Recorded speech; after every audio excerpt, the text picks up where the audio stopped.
today, and then even later on this afternoon through tonight. On the phone, Dr. David Allen, the sponsor of Initiative 77. Good morning, sir. How are you? Good morning, Paul. How are you doing? I'm doing fine. You're calling from where? Where's home base for you now? I'm in Moss Point, Mississippi. Moss Point, Mississippi. This one was it's hard to keep up with all the initiatives now. Initiative 77. Apparently, you put some thought process into this, and tell me a little bit about your feelings and your thoughts in putting this initiative together, and where you are now with the drive itself. Well, it took me about 6 months to really write this, and I had to write it several times. It was rejected a couple times, and every time I rewrote it, it got stronger and stronger. So this Initiative 77 is meant to stop the drug war on cannabis. Mm-hmm. And I have an outline here of how the initiative what the initiative amounts to. And all right, so I'm going to read my outline for the initiative. This initiative will end the drug war on cannabis. Mm-hmm. Initiative 77 allows all physicians to legally study cannabis for the first time ever. So by law, doctors are not allowed to study cannabis because it's Schedule 1, meaning not safe under the supervision of doctors. So this will be the first place in the United States where cannabis can be studied by doctors. And so a doctor can just have a patient sign informed consent, and they can use cannabis for applications that are currently not listed on Initiative 65. Well, hang on. Let me.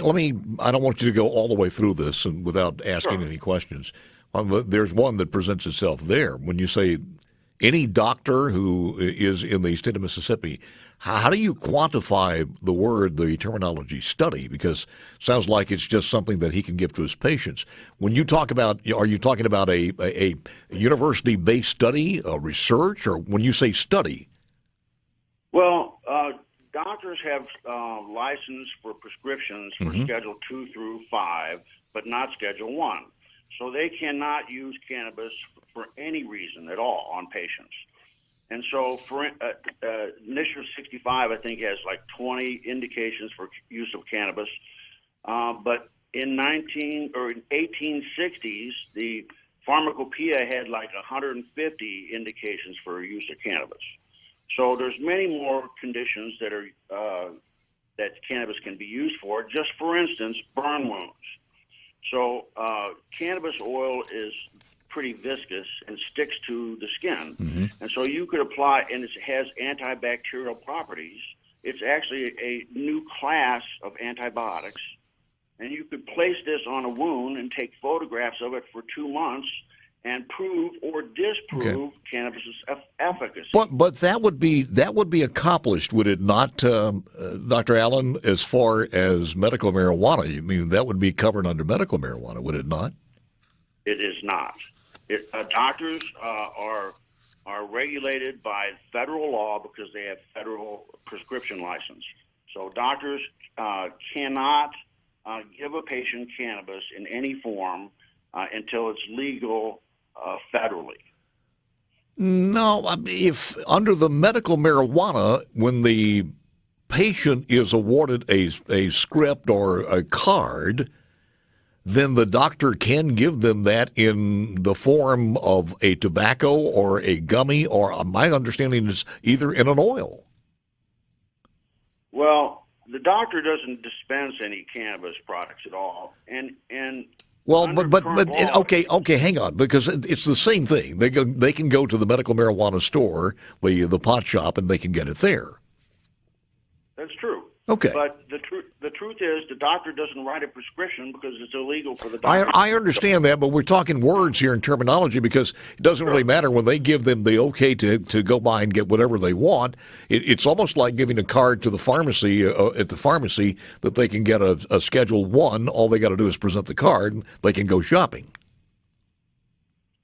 But the problem is cannabis is a nutraceutical and metabolic essential.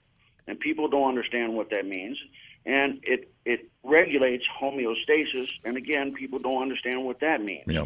And it should be in the diet of all humans and animals who have this endocannabinoid signaling system that controls everything in your body, controls all physiology.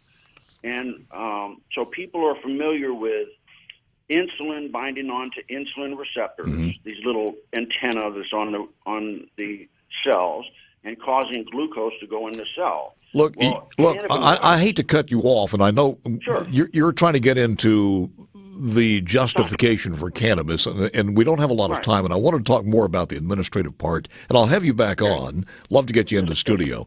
But I'm a little confused. When you presented this to the Secretary of State's office, is there any criteria at all? Can you put whatever you want to put in an initiative, and it has to go before the public? Or were there any guidelines? Because I mean, you also have it on here: the early release of prisoners. You've got to override and negate Initiative 65, and I'm not sure you can do it within that one, or do you have to have a separate one? You have authorized studies and a 7% sales tax. You put hemp in there. You put in here the authorization of smoking the substance wherever tobacco is permitted. So there's some things you put in here, and it also addresses local regulations and zoning laws. And my question is one that I think a lot of people would have in this audience. Could I put anything in an initiative, and the Secretary of State has to accept it? You actually can, but the problem is you've got to get 106,000 people to agree with any crazy statement that you make, and then if the people agree, then it goes for a vote. And then if the people vote for it, then it becomes law. Let me ask you, would you consider it a gateway drug? Absolutely not. Cannabis has addictive properties of only 7 to 9%, which is exactly the same as coffee, and is much less addictive than alcohol or tobacco, and certainly less harmful than any pharmaceutical that you can name. And so this is a new science. This is a new era, and the government doesn't want you to know the science behind the endocannabinoid signaling system. And just for instance, I would encourage people to Google search CBD and cytokine storm and CBD and COVID virus. Could you? Let me ask you this: Could you find on your? Go ahead. Okay, I'm sorry. Could you stop it today if you wanted to? Stop what? Stop using marijuana. Of course. No problem at all. No problem at all. People do it all the time. It's not addictive. It's like water. You have to have water. So is water addictive? No. No, here's the reason because it's remarkable when you start thinking. You were trained what area of medicine? I'm double boarded in general surgery and cardiovascular surgery. Well, I mean, you're not board certified now because your license is no longer available. I'm board certified. You don't lose your board certified just because your license is expired. I'm still a doctor. I understand you still have a medical license, but you can't practice. So are you still considered a qualified or board certified by the board? Once you are board certified, you're board certified. The board certified, it does expire after a time, and you have to renew. I did renew my board certification 10 years after I first got it. Listen, I want to continue this when we come back. We got a quick break, but a lot more I want to ask you. Hang on just a second. It's Dr. David Allen, sponsor of Initiative 77. Well, just because you wouldn't sign it away, does that keep the license? I wasn't found guilty of any crimes in Mississippi. In the 2010 indictment on drug charges by the Jackson County jury on 3 counts of manufacture of controlled substance, possession of controlled substance, and transfer, you were not found guilty? I was found. It was a hung jury. There was 6 felonies. The judge threw out 4 of the felonies as having no evidence, and then the 2 felonies came back 11-1 and 7-5, and the judge would not let the split be known. And my lawyer said it had to be in my favor, otherwise the judge would have had I got you. redeliberate. How about prior to that? I think it was a year earlier in California when you were arrested for cultivating and selling marijuana there. I was never. That's completely false. I was never arrested in California ever. Where'd you get that information? Well, I do. It was on a story that was on the archives, and if it's incorrect, then it is incorrect. I do want to ask you this though. Here's the reason I mentioned that. It just seems that you've given up a lot for this mission. You really have. You've lost your license to practice. It is a specialty of medicine that you probably studied hard and paid dearly for, and not only blood, sweat, and tears, but financially. So you went through a lot to attain the degree that you have. And you've given all that up for this plant, this marijuana, this drug. And you tell me that it is not addictive, you just believe in it so much. Yeah, they didn't know I was a seed when they tried to bury me. And yes, I was tortured by the system, who makes profit off of making cannabis illegal for no reason.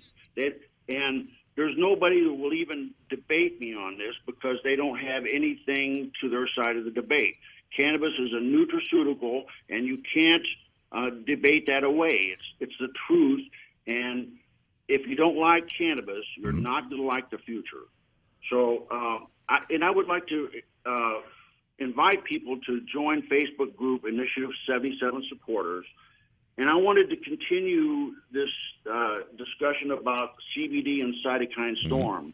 How idiotic would it be to keep cannabis illegal if it would stop a viral pandemic? And so this is more important than anything I've ever done in my entire life. And this is not my plant; it's God's plant. And Romans 14:2 says, "Some may eat all things; others who are ill eat herbs." And Romans 14:3 says, "Let those that eat herbs not despise those that don't, and let those that don't eat herbs not judge those that do." So it's in God's book that man's law against cannabis is wrong. I have one final thing just to mention to you. I understand, and I wanted the audience to hear you without interrupting you, because you are putting on in the books the possibility of Initiative 77 that many people across the state may vote for. I'm not sure how much money will be behind this one. But when you say they're making a lot of money on this one, believe me, the people who are going to be selling this legally or illegally are going to be making a lot of money on it. The only difference is, as far as the people out there, they're going to pay for it one way or the other, and the aftermath and the consequences are going to be there regardless of what they do, other than the criminality. But to know that anybody, from David Allen to anybody else, could put just about anything, reinstitute poll taxes, prostitution, whatever it happens to be, on an initiative, and with enough money and sway behind it, may wind up in our Constitution, is just unbelievable. It is. Well, the initiative process is out of control. No, it's unbelievable that people would oppose. If I write a crazy law and 74% of the people approve it, then it becomes law. Right. And so it's not just me and my craziness, it's the society that voted for cannabis legalization, and people can't stop this, and they hate it. All right. Well, listen, I appreciate it. I would love to get you in the studio, and we'll continue to talk about this a little bit later on. But have the snafus been corrected as far as the publicity? And what's your next move as far as getting this to the people for the signatures? Well, I'm just trying to educate the public that cannabis is a nutraceutical and metabolic essential and should be in the diet of all humans and animals. And your grandma should use it to protect her pancreas from diabetes, her heart from heart attacks, and her brain from strokes. U.S. patent cannabis, U.S. patent 6,630,507, cannabinoids as antioxidants and neuroprotectants, proves that cannabis decreases the size of a stroke by 50%. So, and this came out. Sounds like you've been studying it quite a bit. I don't know if we need any more study to this. And by the way, the University of Mississippi does have apparently has doctors who've studied cannabis for a long time. That is true, but the general doctors, your doctor, the doctor that you go see, cannot even talk to you about cannabis. They can't prescribe it, and they can't give it to you. I got you. And so, listen, I thank you so very much, Dr. Davis.